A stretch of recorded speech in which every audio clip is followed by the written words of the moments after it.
Nous reprenons notre deuxième phase.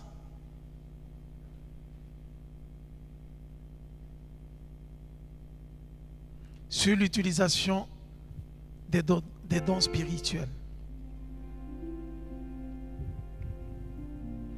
Qui peut nous rappeler ce qu'il a retenu sur les dons spirituels? Qui peut énumérer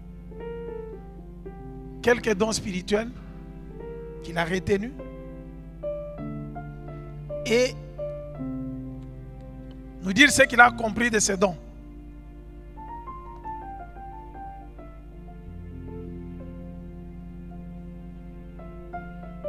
Avant de commencer l'exercice des dons spirituels.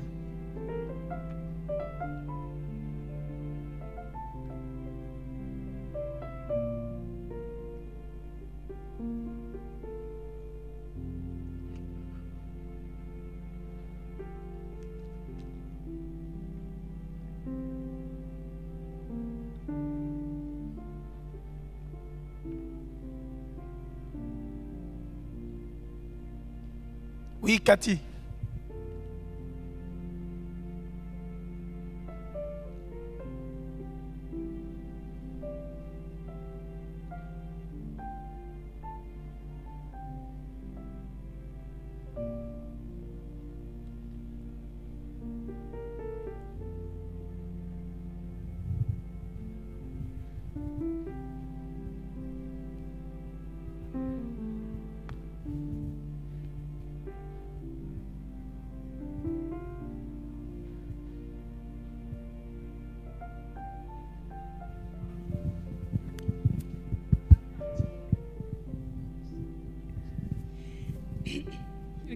Puisqu'il y avait des gens qui ne te suivaient pas, maintenant tout le monde a les oreilles prêtées vers toi.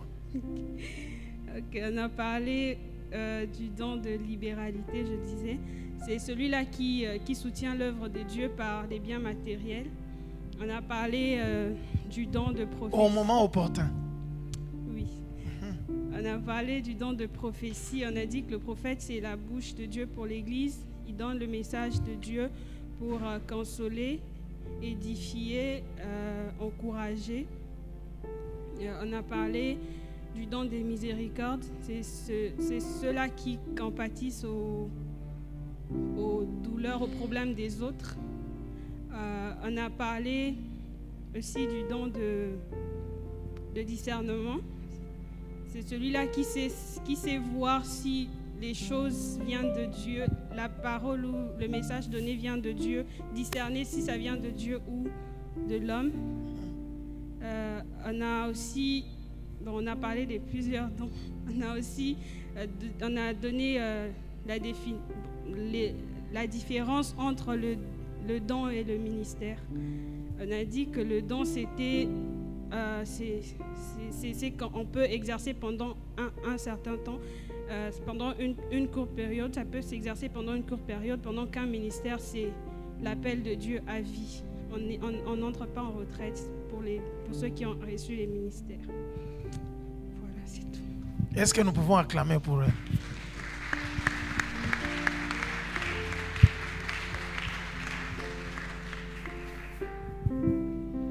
Qui d'autre a été touché par quelque chose, par un point, par un don spirituel que Cathy n'a pas énuméré?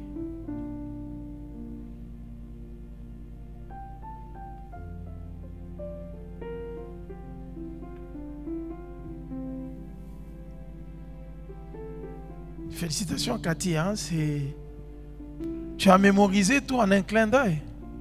Ça, c'est bien, ça. Oui, mon frère. Bonsoir à tout le monde. Bonsoir. On avait donné aussi la définition de ce qu'est un don. Donc on a dit que le don en fait est une chose imméritée que nous avons. Et le don est fait par le Saint-Esprit à l'ensemble du corps du Christ afin que nous puissions faire la volonté de Dieu qui est la connaissance de la vérité et le salut de tout un chacun. Très bien. Très bien. Qui peut ajouter autre chose?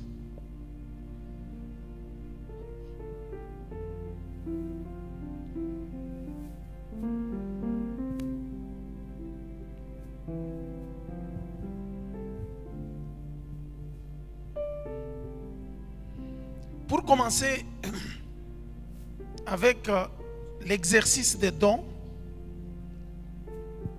j'aimerais qu'on revienne sur les textes que nous avons vus des ministères dans l'Église, qui est même notre texte de base de la vision, pour chercher à comprendre comment nous devons exercer et pourquoi nous exerçons ces dons. Et de quelle manière nous allons l'exercer. On parlera un peu, je vais prendre juste ces deux textes. Je vais prendre Ephésiens 4.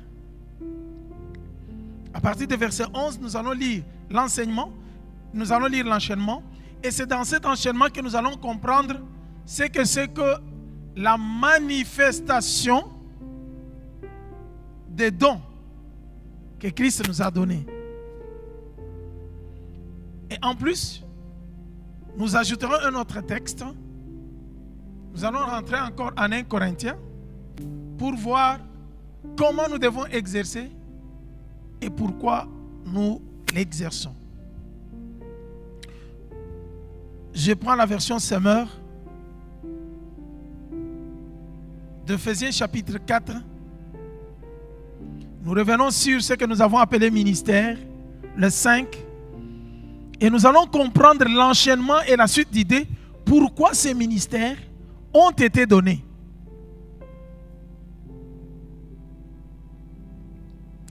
Verset 11. Ephésiens 4, à partir du verset 11. C'est lui qui a fait des dons de certains comme apôtres, d'autres comme prophètes, d'autres comme évangélistes, et d'autres encore comme pasteurs et enseignants. Le verset 12 nous dit, il a fait don de ces hommes pour que ceux qui appartiennent à Dieu soient rendus aptes à accomplir leur service en vue de la construction du corps du Christ. Nous nous arrêtons d'abord là. Le pasteur, les docteurs, l'évangéliste, apôtre, prophète, tous ces ministères ont été donnés à l'Église. Et le verset 11 nous dit que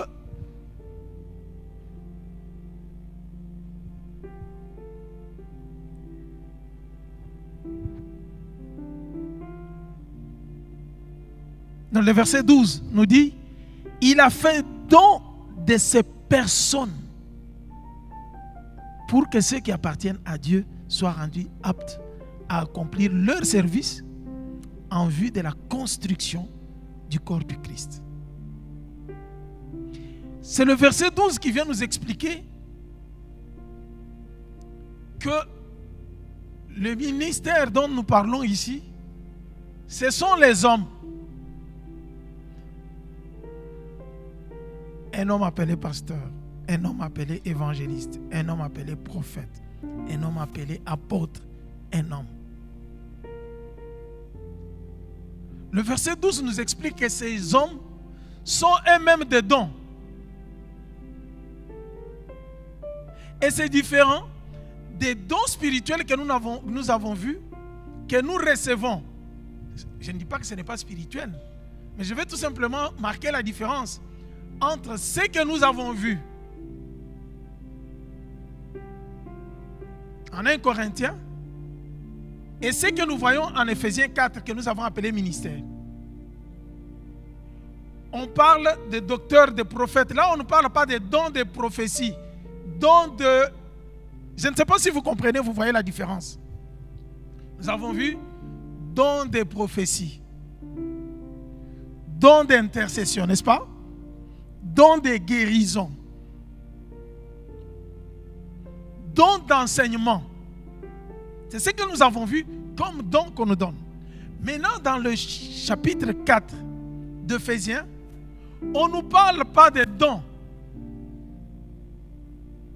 On dit qu'il a fait, Dieu a fait des uns, comme il n'a pas, il leur a donné les dons. Il dit, il a fait de ces gens des dons pour l'Église. Et c'est ça la première différence qui commence avec un ministère. Ce n'est plus un don qui est venu du Saint-Esprit pour l'exercer, mais c'est l'homme lui-même qui devient un don. Vous comprenez pourquoi je vous ai dit que les dons reçus peuvent être exercés pendant un temps, dans une circonstance bien déterminée, à un endroit bien précis, et après, à un autre moment, on n'exerce plus ces dons. Mais le ministère qu'on est en train de parler ici, on nous dit que ce sont les hommes que Christ, en montant au ciel, a fait des dons maintenant à l'Église. Maintenant, il dit, les dons ne sont plus les dons de faire ceci, cela, mais c'est la personne lui-même qui est un don qui a été fait pour l'Église. C'est pourquoi je vous ai dit, le ministère dure jusque pendant toute ta vie. C'est pourquoi il y a maintenant la différence entre celui qui a les dons de prophétie, il peut prophétiser pendant un certain temps et ces dons peuvent s'arrêter, et celui qui est dans le ministère prophétique.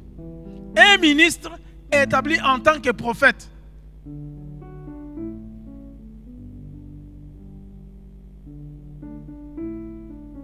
Et quand nous prenons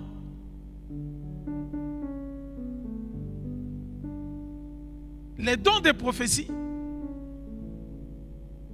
on nous montre de ce côté qu'il a établi les autres des prophètes. On ne dit pas qu'il leur a donné les dons des prophètes. Il prend quelqu'un qu'il fait prophète et il les donne à l'Église comme un don.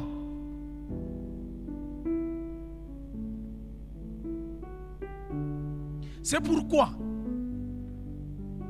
là je veux un peu avancer plus loin. C'est pourquoi, pour avoir une Église forte, une Église basée dans la doctrine de Dieu, dans la vraie doctrine,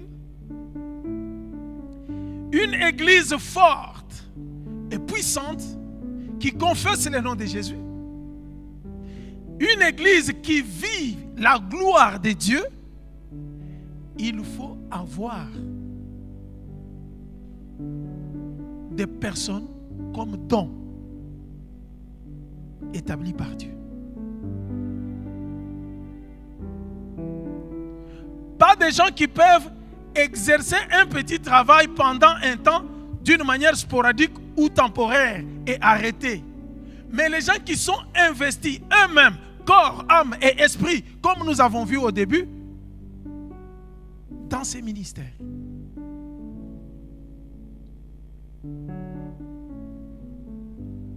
Je ne sais pas si vous voyez la différence ensemble avec moi. De l'autre côté, on nous disait, nous avons les dons d'eux. Et maintenant, l'apôtre Paul, expliquant aux Éphésiens, il leur dit qu'il y a des hommes qui sont faits comme des dons à l'Église.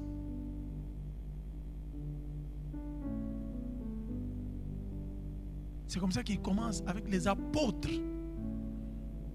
Être apôtre ne doit pas être un titre pour être vu ou pour prendre la suprématie sur les autres serviteurs de Dieu, mais ça doit être un ministère.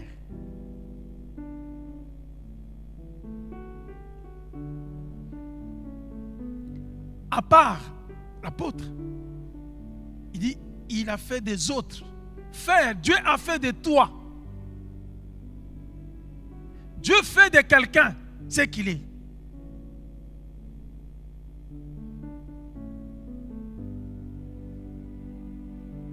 Il a fait des autres des prophètes, des évangélistes, des enseignants. Ce n'est pas parce que tu as eu le don d'évangéliser. Quand tu étais, je ne sais pas, à Bafoussam ou bien au Burundi, ou soit au Togo ou bien je ne sais où, que tu avais évangélisé, que nécessairement tu es devenu évangéliste.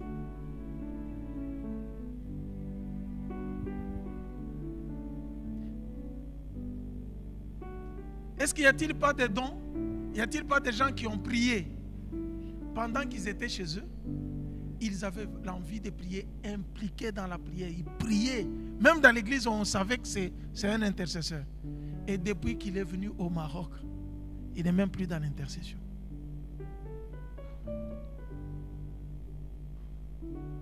Et vous savez, les dons spirituels, le Seigneur peut le donner pour des circonstances.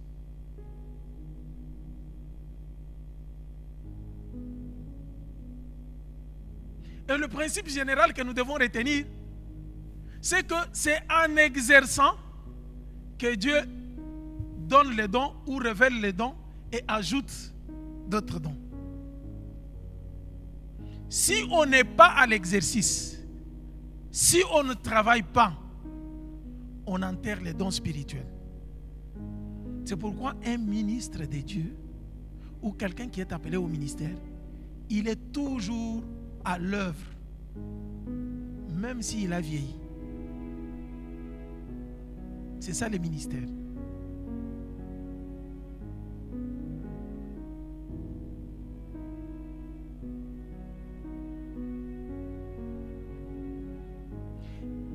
L'église doit être forte quand il y a des gens établis comme des ministres. Par Dieu et pas par les hommes. Parce que tout ce que les hommes peuvent établir, on ne sait jamais. Mais un ministre appelé par Dieu, il restera toujours. Et le ministère crie. Même si on tente de l'empêcher, ça ne peut pas marcher. Puisque Dieu l'a fait cadeau pour ça. C'est son travail. Dieu l'a travaillé et l'a préparé comme ça. Et il va le faire. Sans beaucoup d'efforts. Bien qu'il y aura des difficultés. Mais il sera content de le faire et il continuera à le faire.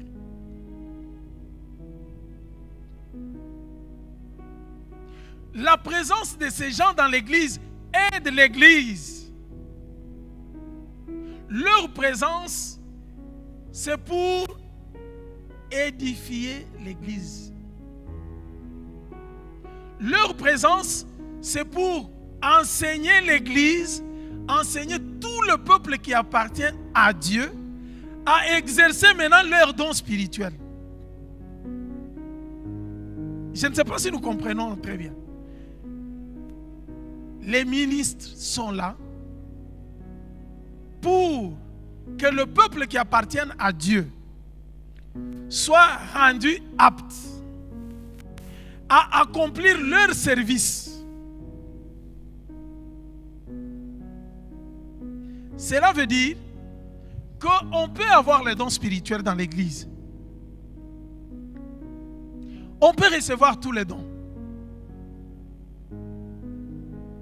Mais si on n'a pas de ministres qui doivent nous enseigner comment exercer ces dons, nous exercerons très mal.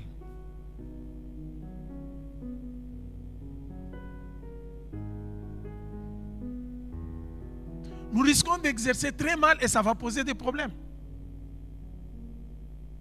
Au lieu de construire le corps du Christ, on va aller dans l'encontre, on utilise très mal les dons, on détruit même le corps du Christ.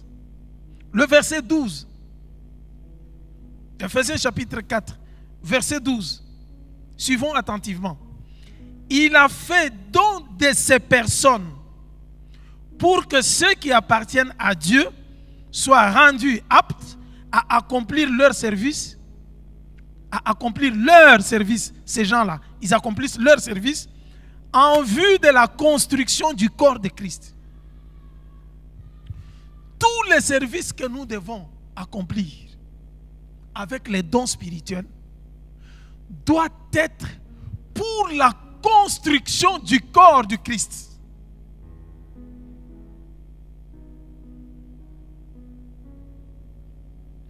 Toutes les manifestations des dons spirituels que nous pouvons avoir, leur objectif, c'est la construction du corps du Christ.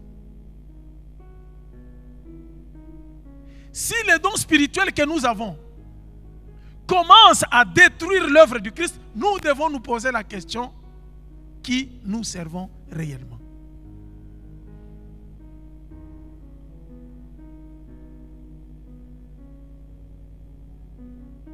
Vous allez remarquer le prophète, les apôtres, le prophète, le pasteur, l'évangéliste, l'enseignant ou le docteur.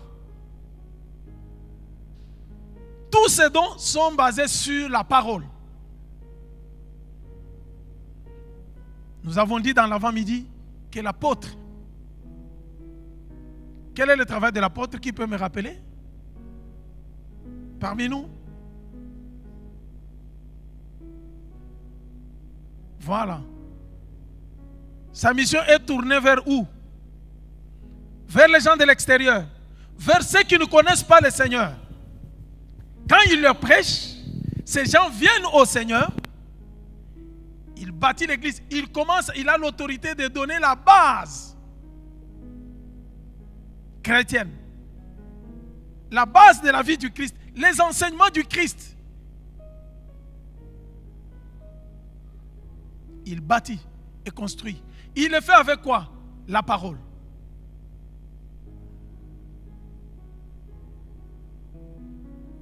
Revenons sur les prophètes. Nous avons dit que le prophète, c'est la bouche de l'Éternel, n'est-ce pas? Et ainsi dit l'Éternel. Il est là pour édifier, pour consoler. Cathy nous a rappelé ça. Ce ministère prophétique est basé sur quoi? Sur la parole. Il console avec quelle parole? Avec sa parole à lui? Avec la parole de Dieu. L'apôtre, il prêche avec quelle parole? La parole de Dieu. Quelles sont les bases qu'il est en train d'établir? Le fondement, c'est sur la parole de Dieu.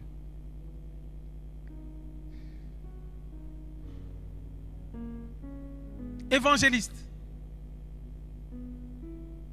il prêche la parole de Dieu d'une manière claire, comme nous l'avons dit.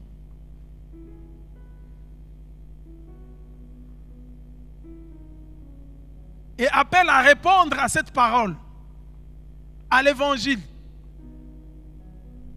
C'est toujours avec la parole. Les pasteurs, nous avons dit qu'il est le berger. Il nourrit, il prend soin. Il fait grandir. Il enseigne. C'est toujours avec la parole de Dieu.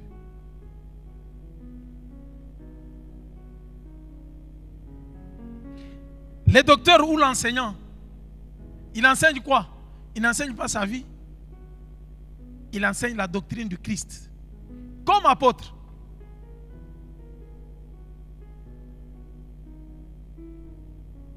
Vous voyez que ces 5 ministères sont tous basés sur la parole de Dieu.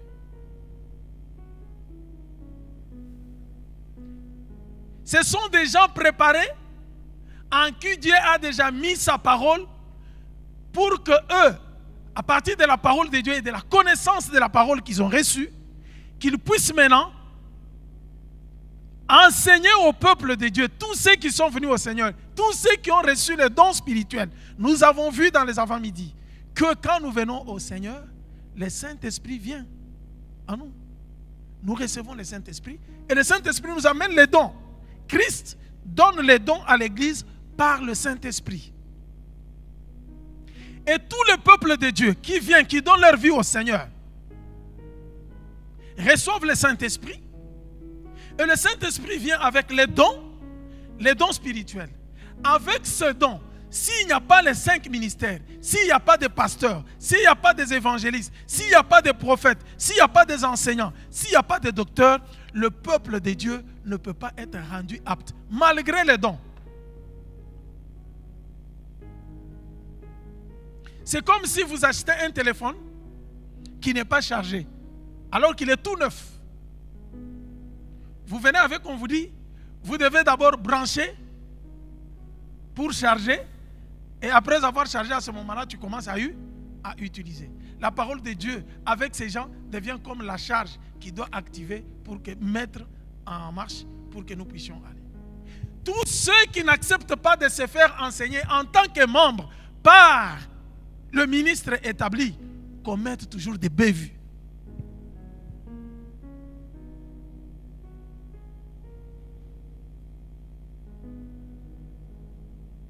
Oh, vous savez, moi c'est le Saint-Esprit seul qui m'enseigne. Mais le Saint-Esprit pouvait descendre du ciel pour t'enseigner. C'est pourquoi il y a des gens qui s'autoproclament eux-mêmes. Dieu ne nous donne pas les dons pour que nous soyons en dehors du corps du Christ. Les dons sont donnés par le Seigneur. Dès que nous acceptons Jésus-Christ, le Saint-Esprit vient, il nous donne les dons. Le jour que nous avons accepté Jésus-Christ comme Seigneur et Sauveur, le Saint-Esprit vient. La première des choses, l'Esprit de Dieu vient entrer dans notre esprit. Rappelez-vous de la 3 parties de l'homme que nous avons expliqué pour vous faire référence à la Trinité de Dieu. L'Esprit de Dieu vient habiter dans l'esprit de l'homme avec les dons. Et l'esprit de l'homme qui était maintenant séparé de Dieu. La mort éternelle, c'est la séparation avec Dieu. Dieu qui est éternel. L'homme pécheur, l'homme qui n'a pas accepté Jésus-Christ, est un homme mort, est un cadavre. Puisqu'il n'a pas la vie de Dieu en lui. C'est la vie de Dieu qui est la vie éternelle. Et c'est ce qui fait que quand nous acceptons le Seigneur Jésus, la première des choses, quand nous l'avons accepté, l'Esprit de Dieu vient habiter dans notre esprit. Il prend cet esprit qui était dans l'état de mort, il les ramène à la vie, à la réconciliation avec Dieu. Et c'est ce processus qu'on appelle la régénérescence. Et l'Esprit de Dieu ne s'arrête pas là. Le travail commence maintenant pour travailler ton esprit, pour que ton esprit soit dirigé par l'Esprit de Dieu. Si ton esprit est dirigé par l'Esprit de Dieu, si ton esprit est attaché à l'Esprit de Dieu qui est en toi, à ce moment-là, on t'appelle un homme spirituel. La chair ne peut pas peser plus. C'est comme ça quand Paul parlait aux Corinthiens, il leur disait, marchez selon l'Esprit et vous n'accomplirez pas les désirs de la chair. Mais quand nous acceptons Christ, la chair ne nous quitte pas. Hein? La chair est avec nous. Quand vous lisez Galates chapitre 5, vous verrez que Paul dit que ceux qui sont en Christ ont déjà crucifié la chair et ses passions. On nous demande de crucifier la chair. On ne dit pas que la chair ne sera pas là. À chaque fois que nous devenons faibles spirituellement, la chair cherche toujours à prendre le dessus. C'est comme quelqu'un qui me disait, oh, la pauvre. Je croyais l'avoir noyée dans les eaux de baptême, mais la chair a appris à nager, elle est revenue encore, elle n'est pas morte.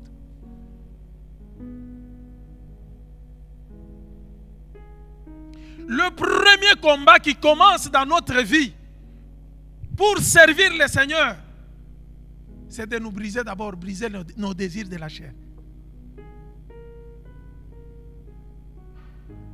Et c'est là, Dieu savait que l'homme avec sa chair la chair et ses désirs ne peuvent jamais hériter le royaume des cieux, ne peuvent pas vivre la vie de Dieu. C'est pour cela qu'il avait fallu que le Saint-Esprit arrive, nous amène dans la dimension maintenant de vivre le royaume de Dieu. Sans le Saint-Esprit, nous ne pouvons pas vivre le royaume de Dieu. Et quand le Saint-Esprit est arrivé, c'est pour que nous puissions commencer la vie de Dieu sur la terre. C'est pourquoi Jean nous dit, ceux qui croient en son nom, il leur a donné le pouvoir de devenir enfants de Dieu. Et Jean, l'évangile selon Jean chapitre 3 verset 16, il dit, Dieu a tant aimé le monde qu'il a donné son Fils unique, afin que quiconque croit en lui ne périsse point, mais qu'il ait la vie éternelle. Quiconque croit a directement la vie éternelle. On n'a pas dit quiconque croit aura la vie éternelle. Non, il a la vie éternelle. La vie éternelle pour nous commence sur la terre. La vie de Dieu, la vie divine, l'exercice, le travail de Dieu, nous le faisons pendant que nous sommes sur cette terre. Nous le faisons pendant que nous sommes dans les combats, dans les difficultés. Et c'est pour cela que le Saint-Esprit arrive, comme nous l'avons défini, pour nous donner la capacité. Puisqu'il sait que de nous-mêmes, nous ne pouvons pas être en mesure. Et nous avons vu en acte que Jésus disait à ses disciples, avant de monter, restez à Jérusalem, ne vous déplacez pas, jusqu'au moment où viendra le Saint-Esprit. C'est quand il viendra que vous serez alors mes témoins. À Jérusalem, en Judée, dans la Samarie, jusqu'aux extrémités de la terre. Comme qui dirait, si le Saint-Esprit n'est pas encore venu, vous ne serez pas capables d'être des vrais témoins. Il faut attendre que le Saint-Esprit arrive pour que vous deveniez des témoins.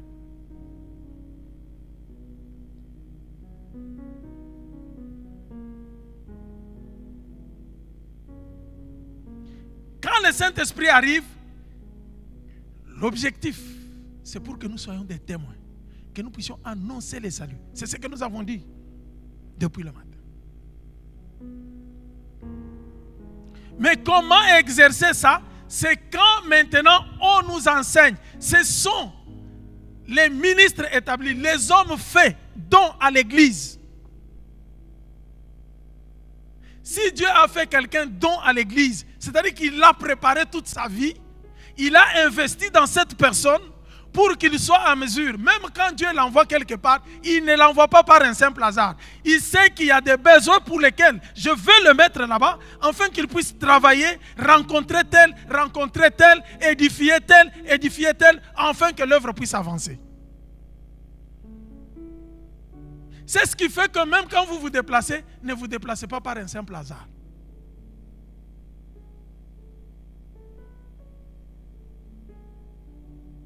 Je vais aller dans le sens inverse. Même si vous vous trouvez quelque part, ne pensez pas que vous y êtes par un simple hasard. Chez le bon Dieu, il n'y a pas de hasard.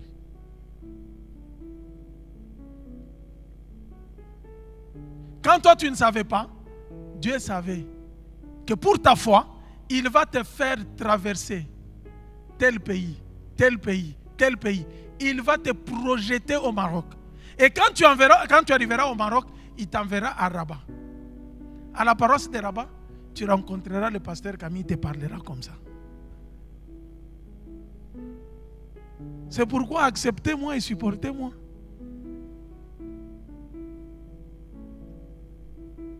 Je ne le dis pas pour vous flatter, mais c'est pour vous dire que le Seigneur que je sers, le Seigneur qui a préparé mon ministère, il savait qu'il y a des besoins au Maroc, à Rabat. Et je suis convaincu que chaque jour, il me fait rencontrer des personnes qu'il faut. Et pour me former, et pour former ces personnes-là.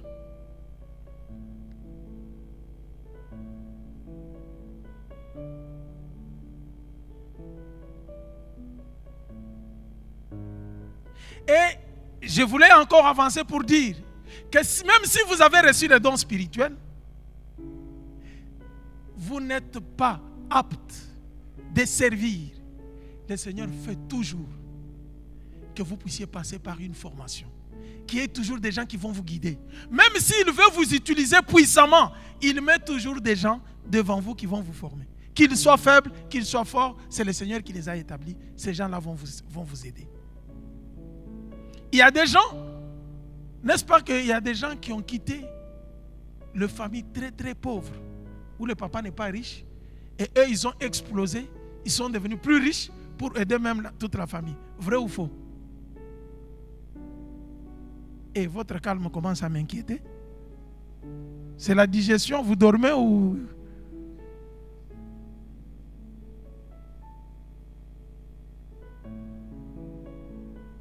Je vais prendre un exemple de la Bible comme vous ne voulez pas réagir.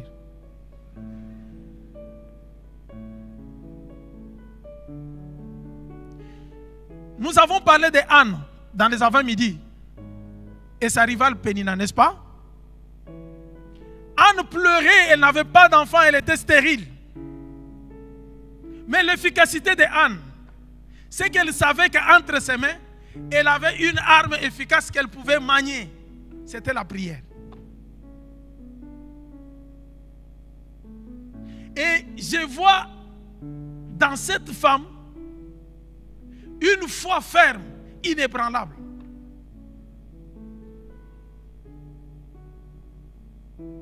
Ça, ce n'est pas la foi comme la foi qu'on nous demande, croire au Seigneur Jésus. C'est la foi que nous avons étudiée comme don. N'est-ce pas? Nous avons étudié la foi comme don. Et nous avons donné la définition. Qui peut nous lire la définition de la foi que nous avons donnée? La foi. Là, je laisse Cathy tranquille. Je demande à d'autres personnes.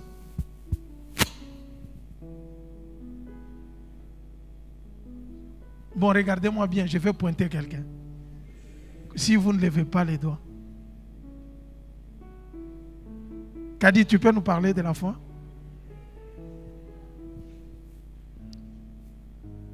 La capacité de discerner la volonté de Dieu est quoi? Il y a encore la suite. Oui. La capacité de discerner la volonté de Dieu. Qui peut compléter, mon frère?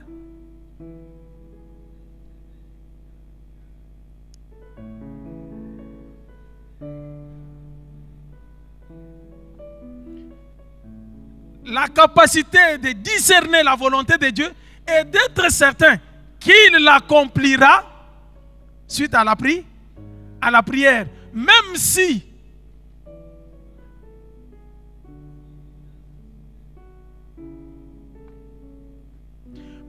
nous n'avons pas d'indice qui montre que cette chose va s'accomplir, par la foi, on appelle à l'existence ce qui n'existait pas. Anne pleurait à tout moment. Et Pénina se moquait d'elle. Anne pleurait. Et elle allait au temple, allait prier, assis en train de prier. Pleurer, dit Seigneur, si tu me donnes un enfant, je vais le consacrer à toi. Je te l'ai donné. Son mari a consolé, mais Anne, vraiment, il prenait même la moitié des biens donnés à Anne, les doubles même, pour qu'elle soit consolée.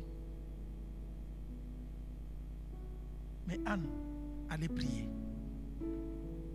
au temple. Un jour, en train de murmurer dans les larmes, en train de pleurer, en train de chercher la face de Dieu, en train de parler, Élie regarde tous les matins cette femme, qu'est-ce qu'elle est venue faire? Elle continue à parler. Elle est ivre ou quoi? Même Élie, le sacrificateur, est allé. Jusqu'à quand seras-tu ivre, madame? Anne regarde, mon Seigneur. Je ne suis pas ivre. Mon cœur est plein d'amertume. Je décharge tout ce que j'ai. Si tu me vois balbutier, je ne suis pas ivre. Je suis dépassé par ces problèmes. J'implore la grâce de Dieu. Je cherche la face de l'Éternel. Je ne peux pas, j'en ai marre de parler aux hommes. Mais maintenant, je parle à Dieu. Et Élie regarde. Elle pouvait se décourager. Dire, même le sacrificateur a dit que moi je suis ivre. Elle pouvait se fâcher et dire, bon, je ne viendrai plus ici.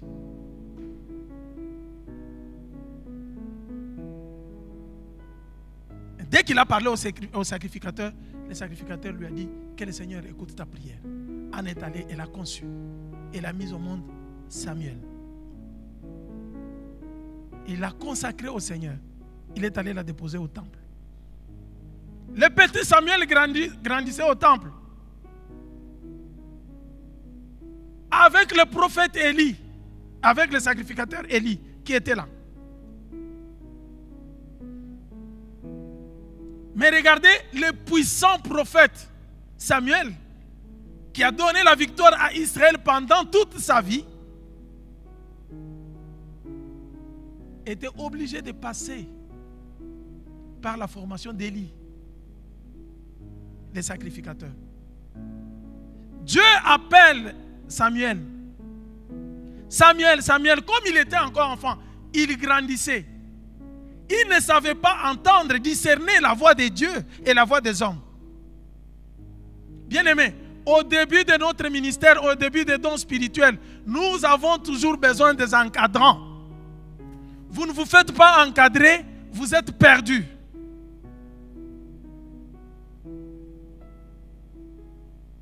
Est-ce que quelqu'un peut dire Amen très bien? Non, mais dis Amen bien qui va m'encourager à te parler, non?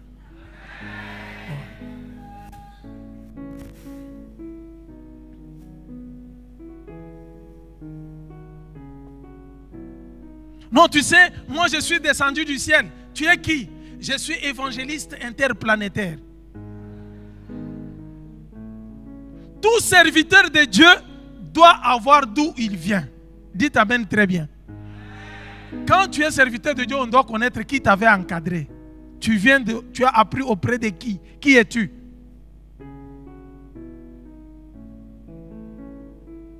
Melchisédek est sorti une seule fois que Abraham avait vu. C'est celui seul qui n'avait ni père, ni mère. On ne connaissait pas d'où il venait. Mais toi, dans ton évolution spirituelle, on doit connaître d'où tu viens.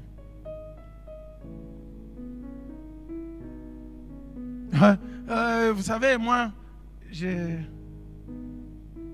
évolué comme ça, j'ai grandi, Dieu m'a appelé comme ça. Et, même Paul, quand Dieu l'a appelé, vous savez, sa formation avait commencé au pied de Gamaliel, n'est-ce pas? Quand Dieu l'a appelé, il l'a envoyé ailleurs. C'est l'apôtre qui a été appelé, formé par Jésus-Christ. Mais la mission lui a été donnée pour les nations, le peuple qui n'était pas juif. Mais son ministère devrait être attesté à Jérusalem par les apôtres qui ont existé avant lui. Bien qu'il était capable de résister à Pierre et tout ça.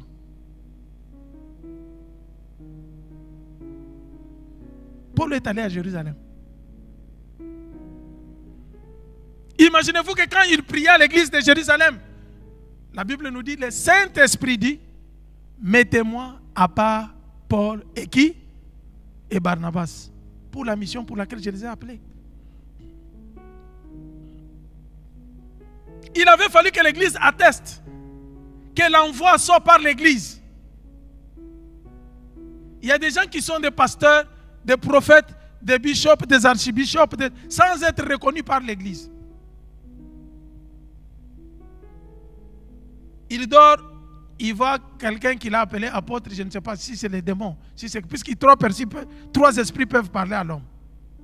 L'esprit de Dieu, ton esprit à toi, et l'esprit de l'autre là qu'on ne veut pas citer. Mais il faut avoir le discernement de connaître que celui qui m'a parlé maintenant, ce n'est pas l'ange de Dieu. Ce n'est pas puisque tu as gêné pendant 40 jours que le diable ne peut pas venir te parler. Ce n'est pas le jeune qui a repoussé le diable plus loin. Excuse-moi de te décevoir un tout petit peu. D'ailleurs, le diable profite. Au moment où tu sors de la présence de Dieu comme ça, où tu es dans la présence, dès que tu sors, il se pointe en première position pour ravir tout ce que tu as reçu. Imaginez-vous si le diable n'a pas eu peur de tenter Jésus, qui était dans 40 jours et 40 nuits de jeûne et prière.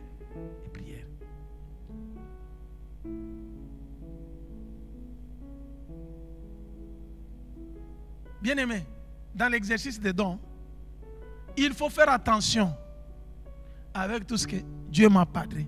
Dieu m'a parlé.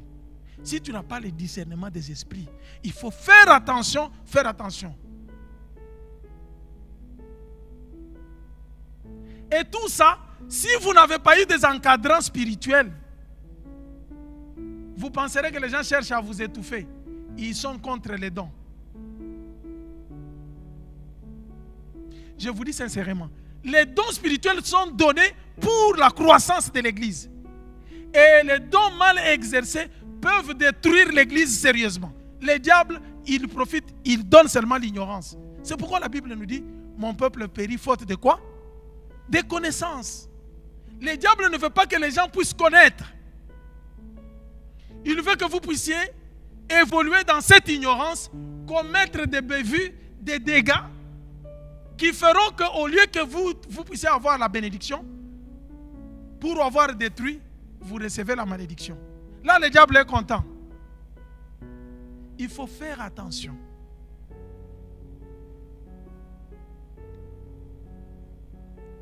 C'est comme ça l'apôtre Paul, en écrivant aux Éphésiens, là où il a plus parlé des choses spirituelles, là où il a montré au début que nous sommes assis déjà dans les lieux célestes avec Christ. Et c'est là que nous avons toutes les bénédictions. Il leur montre comment ils doivent travailler, exercer les dons dans l'église.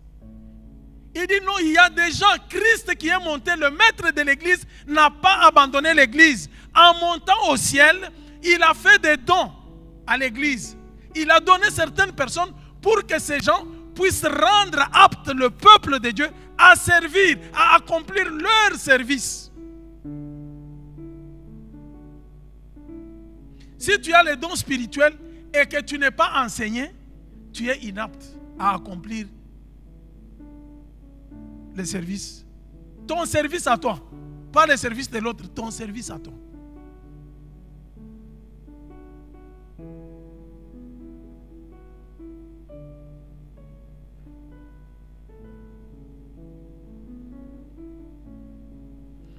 Verset 12 nous dit encore que ce peuple doivent être rendus aptes à accomplir leur service. Le service qu'ils accomplissent doit aller dans le sens de la construction de l'Église. C'est l'Église qui est le corps de Christ.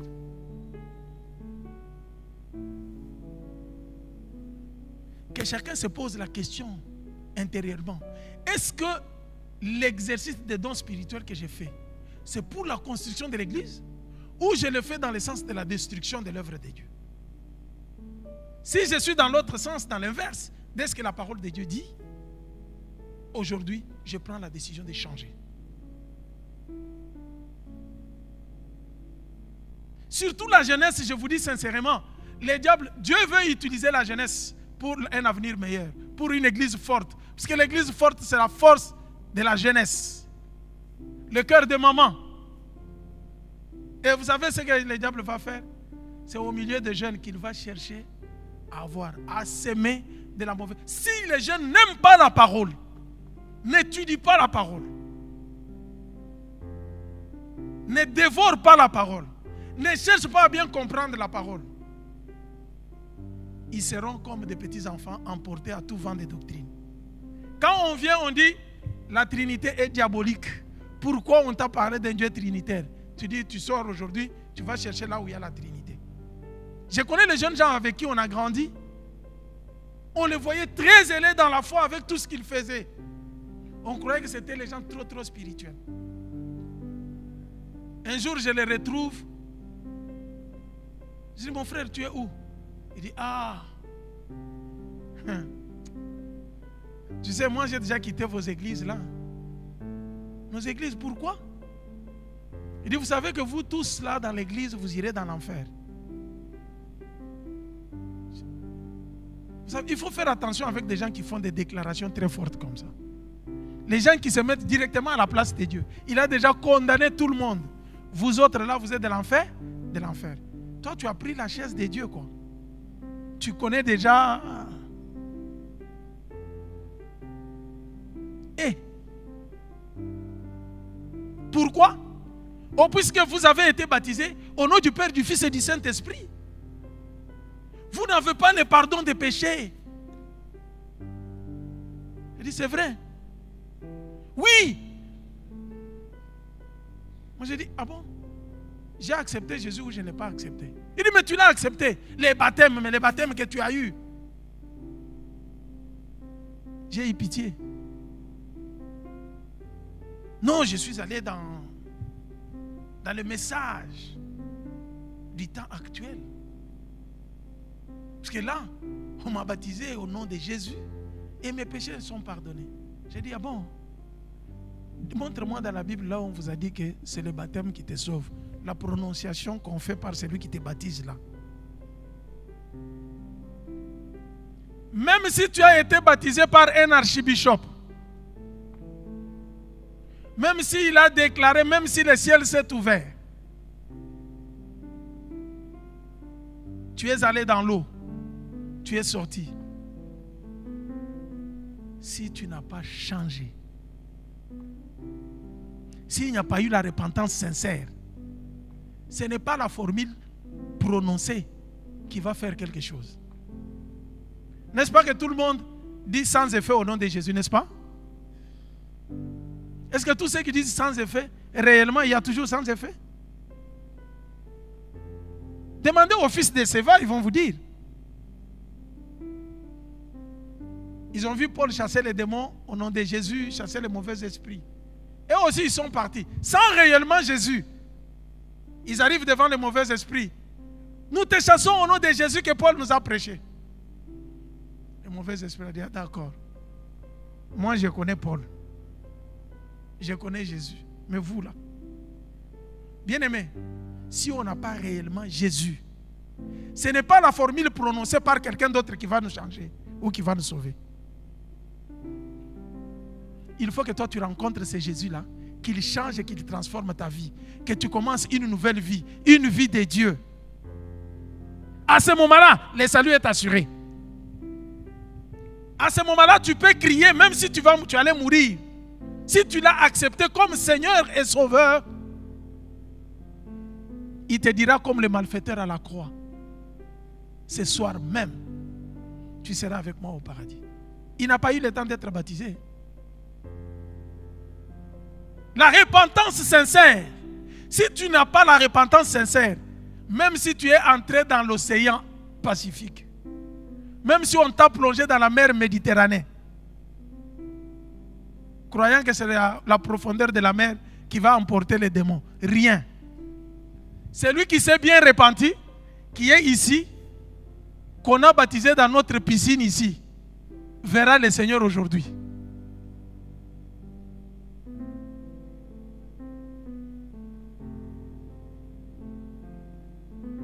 Alléluia. Nous devons accepter de nous faire former. Dieu appelle Samuel. Samuel, Samuel, Samuel. Samuel se réveille, ne sachant pas que c'est Dieu qui l'appelait. Il court vers le sacrificateur Élie. Oui, tu m'as appelé. Élie regarde. Élie lui dit, non, moi je ne t'ai pas appelé. Samuel retourne, il dort. Dieu vient encore. Samuel, Samuel. Comme Samuel au début de son ministère ne savait pas, un grand prophète, ne savait pas distinguer la voix de Dieu et la voix de l'homme, il faisait la confusion. Ce n'est pas puisqu'il y avait de faibles commencements. Vous savez, si nous n'avons pas été obéissants, nous ne sommes pas humiliés pour qu'on nous forme, nous ne serons pas des formateurs des autres. Dieu ne permettra jamais qu'il y ait des gens obéissants envers vous.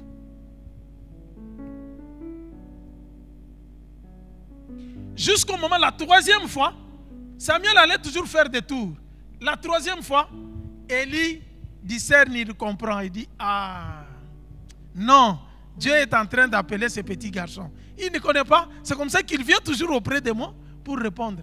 Quand Samuel arrive, il lui dit, non, maintenant, si tu entends la voix là, dis, Seigneur parle, ton serviteur écoute. Et c'est comme ça que le déclenchement, c'est cette connexion qui a créé toute la vie de Samuel en tant que grand homme. Il a dit tout simplement, quand il a entendu encore la voix, il dit, parle, ton serviteur écoute.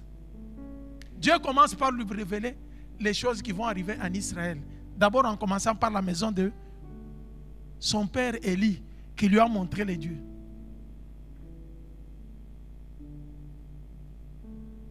Et Élie est allé voir Samuel. Qu'est-ce que le Seigneur t'a dit? Ne me cache pas. Dis-moi. Voilà que cet homme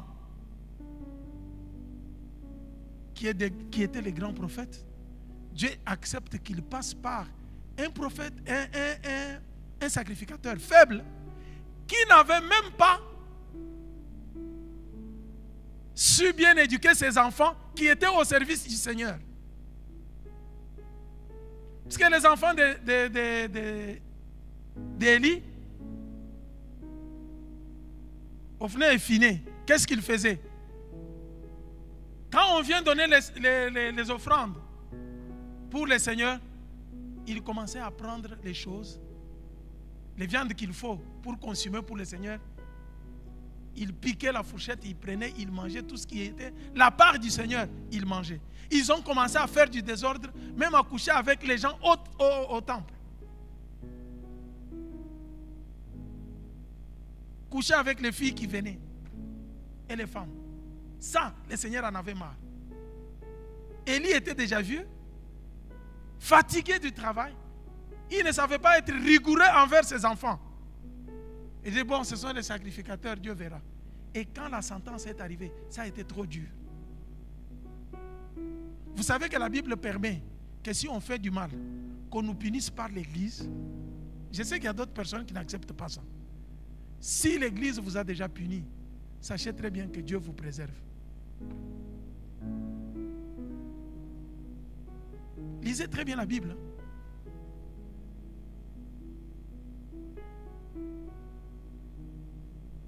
Et ils faisaient, les enfants d'Élie faisaient comme ça, jusqu'au moment, quand Dieu a commencé à parler à Samuel, c'est Élie qui lui a dit, il dit à Samuel, je veux faire quelque chose en Israël. Ce qui va se passer, tout celui qui aura à entendre sera abasourdi. Ce que je n'ai jamais fait, et je vais le faire. Je vais frapper Israël. Vous connaissez la suite de ce qui est arrivé, le danger qui est arrivé à Israël. Par la négligence, Élie a perdu ses enfants à la guerre. Ils sont morts le même jour. Leurs femmes sont tombées. Ils ont accouché. Élie a appris que ses enfants, les sacrificateurs là, sont tués le même jour, les deux ensemble. Élie est tombé, il s'est cassé la nuque et il est décédé sur place. Et tout ça, c'est Samuel qui a dit. Dieu lui avait dit. Mais pour qu'il devienne grand et puissant, tel qu'il parlait, qu'il intercédait même pour Saül, comme nous l'avons dit avant, il avait fallu qu'il soit encadré. C'est pourquoi Dieu met les pasteurs, les prophètes, les évangélistes, les docteurs ou les enseignants. C'est un don pour l'Église. C'est pourquoi il y a des gens qui ne savent pas que le pasteur, le prophète, le docteur, c'est un don. C'est un cadeau que Dieu nous donne. Et qu'ils commencent à faire tout. Ils trouvent que, bon, ils connaissent les faiblesses des pasteurs, des évangélistes, des prophètes. Ce sont leurs encadrants. Ils rient avec eux. Ils se tapent sur la poitrine. Sur l'épaule, pardon. Et ils ne peuvent plus se respecter. On dit, mais bon, qu'est-ce qu'il fait, quoi? Bien-aimé, il faut savoir que votre montée, même si vous êtes un grand prophète, passe par là. Si c'était l'homme qui établissait, il y avait moyen de chercher à contourner. Mais si c'est Dieu, c'est pourquoi nous devons connaître que ces 5 ministères, quand nous avons ces gens dans l'église, c'est un cadeau que Dieu a fait à notre église pour l'avancement de cette église.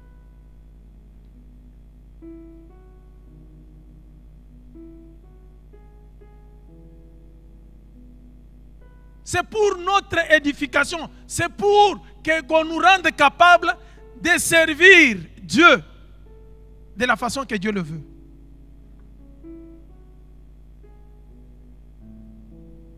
Et ce service commence par l'enseignement. Quel enseignement? On ne t'enseigne pas autre chose. On t'enseigne la parole de Dieu. C'est pourquoi Dieu a établi des gens qui vous prêchent à tout moment. Ce n'est pas tout le monde qui est prédicateur. Ce n'est pas tout le monde qui est enseignant. Dieu le fait pour notre bien et pour l'avancement de son royaume. Et pour notre église. Quand il y a quelqu'un qui se lève pour commencer à combattre, ce ministère dans l'église, c'est un envoyé du diable. Il ne sait pas ce qu'il fait. C'est la destruction, c'est la destruction. Mais l'enseignement de la parole arrive pour que le peuple de Dieu soit rendu apte à rendre leur service à Dieu en vue de la construction du corps du Christ. C'est pourquoi les pasteurs doivent veiller sur l'unité de l'Église.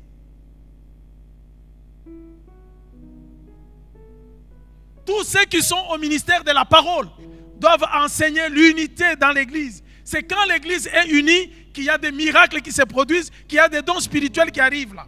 L'Église, la première Église, il y avait la démonstration de la puissance du Saint-Esprit, puisque la Bible déclare qu'ils étaient unis d'un seul cœur. Il y avait de l'amour, ils savaient même partager.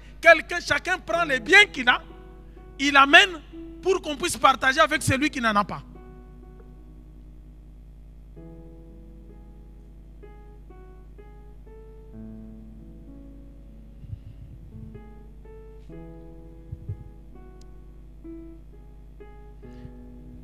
Il a fait des dons, le verset 12, il a fait des dons de ces hommes pour que ceux qui appartiennent à Dieu soient rendus aptes à accomplir leur service en vue de la construction du corps du Christ. Cette construction va jusqu'où? On va continuer à construire le corps du Christ. Le verset 13. Ainsi, nous parviendrons tous ensemble à l'unité dans la foi et dans la connaissance du Fils de Dieu à l'état d'adulte.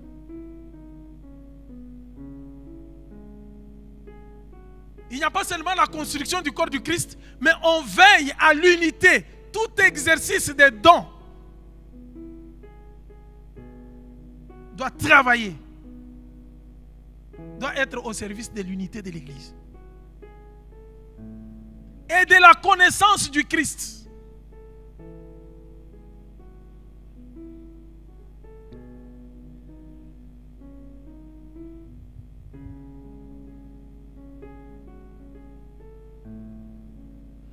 La connaissance du Christ, du Fils de Dieu, à l'état adulte. Comment connaître Christ à l'état adulte? Le semeur, la version semeur enchaîne encore. À un stade où se manifeste toute la plénitude qui nous vient du Christ. Ça vient maintenant épouser même notre thème. Manifestons Christ par nos dons spirituels. La manifestation des dons spirituels, la manifestation de Christ par des dons spirituels n'est réservée qu'aux adultes spirituels et non aux bébés spirituels. Les bébés spirituels ne peuvent pas comprendre ces choses. La jeunesse, nous devons grandir spirituellement pour qu'il y ait la manifestation. Notre connaissance de Christ doit être la connaissance des adultes. La connaissance des adultes, il s'agit de la manifestation de toute la plénitude que nous avons reçue du Christ. Tout ce que Christ nous a donné doit se manifester pour être au service des autres, pour édifier l'Église, pour garder l'unité de l'Église. C'est pour cela que les dons spirituels nous ont été donnés. C'est dans l'unité que le Saint-Esprit agit. Même Père, Fils et Saint-Esprit, ils sont toujours unis. Un. Sans l'unité, l'Église ne peut pas subsister. C'est pourquoi Jésus pouvait dire, tout royaume divisé contre lui-même ne peut pas subsister.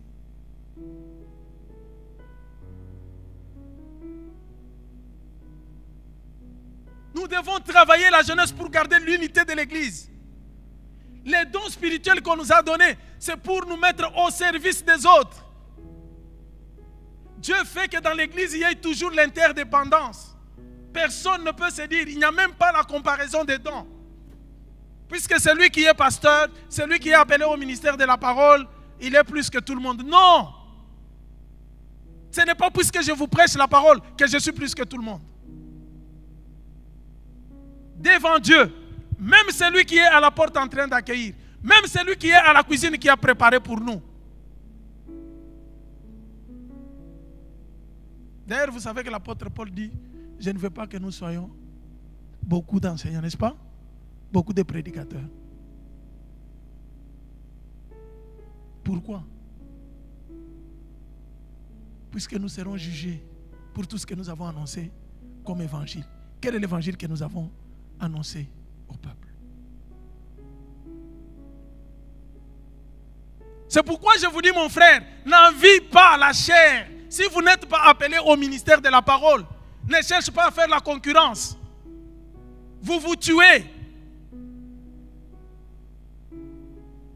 L'exercice des dons, c'est le fait de comprendre aussi, commence d'abord par la compréhension de ce que le Seigneur m'appelle à faire et je le fais, je reste à cette place-là.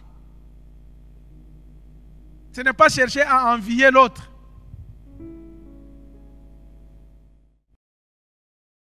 Calvin, let's go.